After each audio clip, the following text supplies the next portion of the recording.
இனிமே கண்ணை மூடிட்டு கடலை எண்ணெய் வாங்கலாம். ஏன்னா மந்த்ரா கடலை எண்ணெய் இதயத்தின் தயாரிப்பு. வறுக்க பொரிக்க ஏன் எல்லா சமையலுக்கும் மந்த்ரா தான். மந்த்ரா கடலை எண்ணெய், அபார ருசி, ஆரோக்கியமான உடல் நலம்.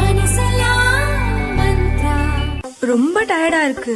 இயற்கையான டேட்ஸ், பாதாம், பிஸ்தா, கேஷு அண்ட் ஹனி கொண்டு தயாரிக்கப்பட்ட லயன் டேட் நட் பைட்ஸ்.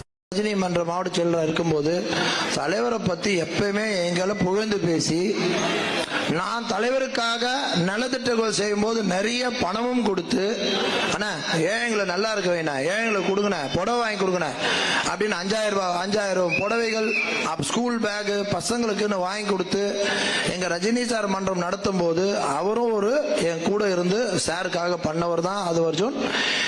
அப்படி பண்ற மனிதர், எங்களை அவ்வளவு பெருமையா பேசுற மனிதர். இப்போ ஒரு இஷ்யூ அன்னைக்கு போராட்டத்தில் அவர் பேசுறதா பெரிய சர்ச்சைகள் இருக்கு. அந்த சர்ச்சைகள் நான் அங்க இருந்தேன். அவர் கண்டிப்பா தவறுதலா பேசியிருந்தா அதே மேடையில ஏறி எனக்கு அது புரிய வைங்க, ஏன் இப்படி பேசின்னு கேட்டிருக்க தைரியம் எனக்கு இருக்கு, கேட்டிருப்பேன். ஆனா அவர் இன்டென்ஷனா பேசலன்ற ஒரு காரணத்தினால நேரா பார்க்கறதுக்கும் பேப்பர்ல படிக்கிறதுக்கும் வித்தியாசம் இருக்கு. ஒரு பேப்பர்ல படிக்கும் போது நம்ம மைண்ட் வேற மாதிரி சொல்லுவோம், நேர்ல பார்க்கறது அது உண்மை தெரியும். நான் தான் நன்மையா இருந்தேன். 45 வருஷமா ரஜினி சார் கூட இருந்தவன் எப்படி விட்டு கொடுத்துருவான்? நான் இன்னைக்கு லீடரோட வந்தனால என் ஒய்ஃப நாளைக்கு திட்டா விட்டுருவனா, என் பையனை திட்டா விட்டுருவனா, என் நண்பனை திட்டா விட்டுருவனா? அது மாதிரி 45 வருஷம் அவர் கூட இருந்தவன் நான் எப்படி உணர்வு இல்லாம இருக்குமா ஜஸ்ட் ஒரு 10 நாள்ல?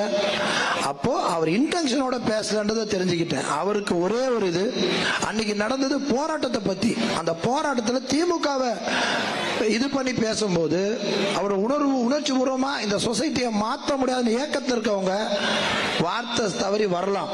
அப்படி வந்ததா தான் நான் கருதுறேன். அந்த மாதிரி ஒன்றும் இன்டென்ஷனே பேசல. அதனால எனக்கு என் ரசிகர்கள், நான் இவ்வளவு 45 வருஷம் இருந்தனால முந்தா நேத்து என் ரசிகர் மன்ற மாவட்ட செயலாளரை நேத்து ரிசைன் பண்ணிட்டேன். ஏன்னா ஒரு இதுல இருக்கும்போது இருக்கக்கூடாது, ரிசைன் பண்ணிட்டேன். ஆனா ஒரு அற்புதமான மனிதர் ரஜினி சார், அதுல எந்த மாற்றமும் யார் சொன்னாலும் நான் ஏத்துக்க மாட்டேன். அவர் பயந்தாங்கோலி கிடையாது, போராட்ட குணமுடையவர். இல்லைன்னா அன்னைக்கெல்லாம் நிறைய பேர் எதிர்த்து குரல் கொடுத்த மனிதர். அவரெல்லாம் போராட்ட குணமுடைய மனிதர். அப்படிப்பட்ட தைரியசாலாம் நீங்க பார்க்கவே முடியாது. அதனால என் பழகின இதுல 45 வருஷம் பழகிருக்கின்ற உரிமையில அவரை பத்தி நான் சொல்றேன். எனக்கு ஆதவர்ஜுன் சாரை ஒரே ஒரு கோரிக்கை மட்டும் வச்சுக்கிறேங்க. நான் கூட இருந்தேன், எனக்கு தெரியும் உங்களுக்கு இன்டென்ஷன் இல்லைன்னு தெரியும். ஆனா பப்ளிக்கா எனக்கு நீங்க எந்த எண்ணத்துல பேசுறீங்க அப்படின்றது எனக்கு தெரிஞ்சுக்கணும்னு ஆசைப்படுறேன். நான் ரசிகரா இவ்வளவு வருஷம் பழகி இருக்கேன். 45 வருஷம் குடும்பமா தமிழ்நாடு மொத்தம் பழகி இருக்கேன். ஆனா உலகத்தில் இருக்க எல்லா ரஜினி ரசிகர்களுக்கும் ஒன்னே ஒண்ணு சொல்றேன், ரஜினி சாரை பத்தி யாராவது இதுல எது பேசினாலும் உங்க சார்பா நான் கேள்வி கேட்பேன்.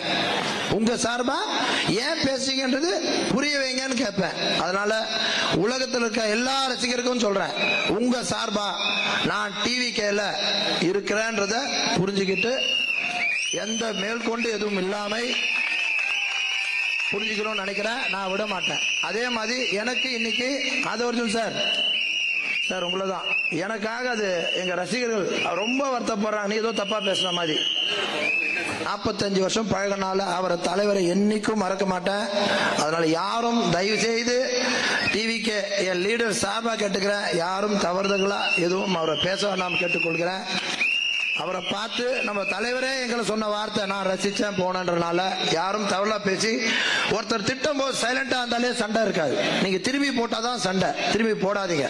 ஒரு மாபெரும் மனிதர், தயவு செய்து அவர் எதுவும் பேசாதீங்க கேட்டுக்கொண்டு ஆதவர்ஜுனா அவர்களை அதுக்கு விளக்கம் கொடுக்குமாறு கேட்டுக்கொள்கிறேன். நன்றி. அப்ப இது உருவாக்கக்கூடிய வலிமை திமுக கிட்ட இருக்கு இந்த பொய் பிரச்சாரம். ஆனா புதுசா என்னன்னா இதுல பாஜகவும் திரு இபிஎஸ் அவர்கள் சேர்ந்துக்கிட்டாங்க. ஏன் சேர்ந்தாங்க? அன்னைக்கு ரஜினி சார் கட்சி ஆரம்பிக்கும் பொழுது கடுமையா விமர்சனம் பண்ணது இபிஎஸ். ஆனா இன்னைக்கு சொல்றாரு, அவரை பொத்து புகழ்ந்துட்டு இருக்காரு. இந்த சூழ்ச்சி நமக்கு தெரியுமா? நமக்கு தெரியாது. நம்ம ஒரு தூய உள்ளம். அதையும் மீறி இன்றைக்கு ரஜினி சார் கிட்ட ஒரு அறிக்கை வந்துச்சு. ரஜினி சாருக்கு எல்லா உண்மைகளும் தெரிஞ்சிருக்கலாம். ஆனால் இந்த விவாதங்கள் இதெல்லாம் பார்த்து அவரு தன்னுடைய மனசுல தப்பா நினைக்கிறதுக்கான வாய்ப்பு இருக்குன்னு அவர் அறிக்கையை பார்த்து தெரிஞ்சுக்கிட்டேன். எங்களுடைய பாசத்துக்குரிய ரஜினி சார் அவர்களே, எங்களுடைய தலைவருக்கும் நீங்கள் தலைவர் அப்படின்னு அசோகன் சொன்னார். எங்களுடைய தலைவருடைய நிலைப்பாடும் தான் எங்களுடைய நிலைப்பாடும். அப்ப இந்த சூழ்ச்சிகளுக்கெல்லாம் ஏன் நடந்துச்சுன்னு சொல்லக்கூடிய இடத்துல நான் இருக்கிறேன். தூத்துக்குடியோடைய என்னுடைய தங்கை கற்பழிக்கப்பட்டு இன்னைக்கு வந்து செத்து போய் 6 நாள் ஆயும் அவனுடைய குடும்பம் நீ நட்டோட்ட பண்ணிட்டு இருக்கு. இது திசை திருப்புக்கு தான் இந்த பிரச்சாரம். இந்த திசை திருப்புல இருந்து இதுக்கான விஷயத்தை நான் பதிவு பண்ணணும்னு நினைச்சேன். அதான் இன்னைக்கு பதிவு பண்ணேன். இந்த கடிதத்தில், இந்த அறிக்கையிலிருந்து பாசத்துக்குரிய ரஜினி சார் அவர்களுக்கு நான் பதிவு பண்ணக்கூடியது, அப்படி உங்களுக்கு நான் சொல்ல வேண்டிய நோக்கம் வேறு, உங்களுக்கு வருத்தம் ஏற்பட்டிருந்தால் என்னுடைய வருத்தத்தையும் என்னுடைய மன்னிப்பையும் பகிரமாக நான் கேட்டுக்கொள்கிறேன். ஏனென்றால் என்னுடன் நீங்கள் வயதில் மூத்தவர், அதற்கான தார்மீக கடமை இருக்குது. நான் வேற யாருக்கும் பதில் கொடுக்கறதுக்கு நான் இங்க வரல. அவருடைய அறிக்கையை படித்தேன். அவருக்கு ஒரு உணர்வு ஏற்பட்டிருக்குது. அந்த உணர்வுக்கு நான் மரியாதை கொடுக்கிறேன்.